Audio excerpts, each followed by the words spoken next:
In 1812, the United States faced a daunting challenge. The young nation was still finding its footing, grappling with internal and external pressures that threatened its stability and future. The army was small, with fewer than 12,000 soldiers, and the navy was minuscule compared to Britain's. The British fleet was a formidable force, casting a long shadow over the American coastline, ready to strike at any moment. President Madison knew declaring war on Britain was risky. He understood the gravity of the situation, as the decision could either bolster the nation's standing or lead to its downfall. The nation was politically divided. Federalists in New England opposed the war, fearing economic ruin. They worried that conflict would disrupt trade and lead to financial disaster, while others saw it as a chance to assert American independence. The Democratic Republicans, led by Madison, were angered by British impressment of American sailors. This practice was seen as an affront to American sovereignty and a direct challenge to the nation's dignity. Economically, the country struggled, lacking a strong central bank to finance the war. The financial infrastructure was weak, and the Treasury was not equipped to handle the costs of prolonged conflict. Many Americans saw the war as necessary to defend national honor. They believed that standing up to Britain was essential to prove the nation's strength and resolve. Others feared it could lead to disaster. The prospect of war brought anxiety and uncertainty, as families worried about the potential loss of life and the impact on their livelihoods. The nation was on a tightrope. Balancing the desire for respect and independence with the risks of war was a delicate act, fraught with peril. A quick victory might unite the people. Success on the battlefield could rally the nation, fostering a sense of unity and shared purpose. A prolonged war could tear the Union apart. The strain of extended conflict could exacerbate divisions, leading to internal strife and weakening the young republic. The decision to go to war was a dangerous gamble. Madison and his advisors weighed the risks and rewards, knowing that the outcome would shape the nation's destiny.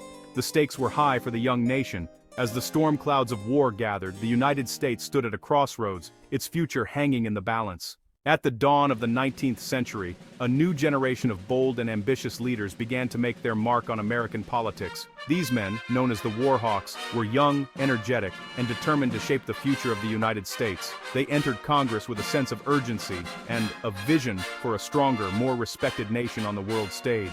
The War Hawks, frustrated by years of British interference and national humiliation, pushed relentlessly for war with Britain. They believed that only through decisive action could America defend its honor and assert its independence once and for all.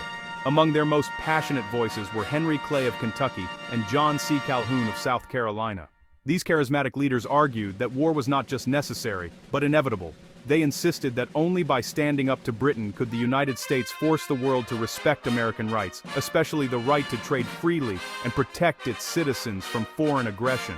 Their fiery speeches electrified Congress and stirred the hearts of the American people. Newspapers echoed their calls for action, and public opinion began to shift in favor of war. The War Hawks skillfully rallied support, painting the conflict as a fight for national dignity and the future of the Republic. The War Hawks were determined to put an end to British impressment, the forced conscription of American sailors into the British Navy, and to stop British interference with American trade, which had crippled the young nation's economy and pride. But their ambitions did not stop at defending American rights. Many War Hawks dreamed of expanding the United States northward into Canada, believing that conquering British territory would be both easy and beneficial. They saw Canada as a land of opportunity, ripe for the taking, and imagined it would quickly fall into American hands. With confidence, they urged the nation to send troops across the border, convinced that Canadians would welcome them as liberators. This belief, however, would soon be tested by the harsh realities of war. Another key goal for the War Hawks was to end British support for Native American tribes who resisted American expansion in the West. They saw British alliances with Native leaders as a direct threat to American settlers and the nation's growth. By defeating these alliances, the War Hawks hoped to secure the frontier, open vast new lands for settlement, and fulfill the nation's destiny to expand from coast to coast. Under mounting pressure from the War Hawks and their supporters, President James Madison made a momentous decision. On June 18, 1812, he signed the declaration of war against Britain, setting the nation on a path toward conflict. The United States, was now officially at war with one of the world's greatest powers. The stakes were enormous, and the outcome far from certain. The Warhawks celebrated their victory in Congress, believing their vision for America was finally within reach. Their determination had set the nation on a new and dangerous course. Now, the country faced the daunting challenge of planning and fighting a war against a formidable enemy. Military leaders scrambled to organize troops, supplies, and strategies, knowing that the fate of the nation hung in the balance. The United States, still young and relatively unprepared, faced the might of the British Empire and its well-trained forces. American soldiers, many inexperienced and poorly equipped, would soon be tested on the battlefield. The ambitions of the Warhawks had set the stage for a challenging and uncertain war. Their dreams of glory and expansion would be put to the ultimate test. As the first shots rang out, the stakes grew even higher. The outcome of the war was uncertain, and the future of the young nation hung in the balance. The United States, still finding its identity, was about to face one of its greatest challenges. The courage and resolve of its people would soon be tested as never before. The Warhawks' vision for America was bold and ambitious, but now, as the realities of war unfolded, their dreams would collide with the harsh truths of conflict. The nation, and its leaders, would soon discover just how high the cost of ambition could be. The American plan for the War of 1812 was bold and ambitious, centering on a three-pronged invasion of Canada. Leaders in Washington believed that a swift strike northward would quickly overwhelm British forces, who were already stretched thin by the ongoing Napoleonic Wars in Europe. The hope was that by capturing key Canadian cities and territory, the United States could force a favorable peace and perhaps even annex large parts of British North America. However, these initial invasions quickly turned disastrous. Poor planning, lack of coordination among American generals, and fierce resistance from British regulars, Canadian militia, and their indigenous allies led to a series of humiliating defeats. The American forces, many of whom were inexperienced volunteers, found themselves outmaneuvered and outmatched in unfamiliar territory. The most devastating blow came when General William Hull, facing encirclement and fearing a massacre, surrendered the entire American garrison at Detroit without a fight. This early capitulation shocked the nation and set a grim tone for the campaign. Yet, while American armies faltered on land, the young U.S. Navy found unexpected success at sea. Despite being outnumbered and outgunned, American warships managed to win several dramatic engagements against the Royal Navy, which was considered the world's most powerful maritime force. Ships, like the USS Constitution, nicknamed Old Ironsides, became legendary after defeating British vessels such as HMS Guerriere. These symbolic victories electrified the American public and provided a much-needed boost to national morale, proving that the United States could stand toe-to-toe with Britain on the high seas. In 1813, American forces managed to capture York, the capital of Upper Canada, in a rare offensive success. However, instead of consolidating their gains, the troops looted and burned much of the town, including government buildings. This act of destruction would later provoke British retaliation and deepen the cycle of violence. The Americans also seized Fort George, gaining a temporary foothold in the Niagara region. For a brief moment, it seemed as if the tide might be turning in their favor, but these victories proved fleeting. The front lines soon stabilized along the US-Canada border, and both sides dug in for a prolonged struggle. The dream of conquering Canada faded as the war ground to a stalemate, with neither side able to deliver a decisive blow. Battles raged back and forth, with each side claiming victories but suffering heavy losses. The war became a brutal contest of endurance, with no clear winner in sight. As the months dragged on, the conflict proved far longer and more grueling than anyone had anticipated. Soldiers endured harsh weather, disease, and constant danger, while hopes for a quick and glorious victory faded away. The Warhawks in Congress, who had confidently predicted an easy conquest, were forced to confront the harsh reality that their plans had unraveled. Their dreams of expanding the nation's borders were dashed by the stubborn resistance of British and Canadian forces. In the dense forests and unforgiving wilderness of the North, the war devolved into a bloody stalemate. Both sides suffered terrible casualties, and the cost of the conflict weighed heavily on soldiers and civilians alike.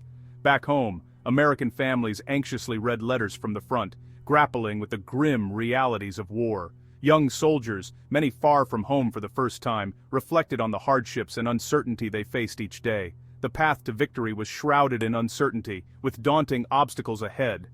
For the young nation, the war had become a test of endurance, resolve, and the true cost of ambition. Early naval successes were overshadowed by a worsening situation at sea. The British blockade crippled the American economy. On land, the American military struggled with poor leadership. Defeats at Stony Creek and Beaver Dams halted the American invasion of Canada. The Canadian militia and British regulars proved formidable. The war took a toll on the home front, with imported goods scarce and expensive. New England's hostility grew, with talk of secession. President Madison faced a foreign war and a political crisis at home. By the end of 1813, the situation looked grim. The invasion of Canada had failed. The blockade strangled the economy. The nation was deeply divided. The harsh reality of a long war replaced early hopes. The young nation faced a hard lesson about the costs of war. While war raged in the north, conflict erupted in the south with the Creek Nation. Tensions with American settlers ignited into war, fueled by the Red Sticks faction. The Fort Mims massacre prompted a massive U.S. military response. General Andrew Jackson led a brutal campaign against the Red Sticks. The decisive Battle of Horseshoe Bend crushed the Red Stick resistance. Jackson forced the Creeks to cede vast lands to the U.S. This victory made Jackson a national hero. The Creek War had a huge impact on the American South. The conflict highlighted the complexities of the war. The young nation faced challenges on multiple fronts. In 1814, the strategic picture changed as the Napoleonic Wars ended. Britain could now focus its full military might on the U.S. Thousands of veteran soldiers were sent across the Atlantic. The Royal Navy tightened its grip on the American coast. The American government was alarmed, knowing the danger. The small American army was no match for British regulars. The war was now about national survival. The British planned multiple strikes against the U.S. The American people faced the prospect of a full-scale invasion. The stakes were higher than ever. The young nation braced for the most dangerous phase of the war.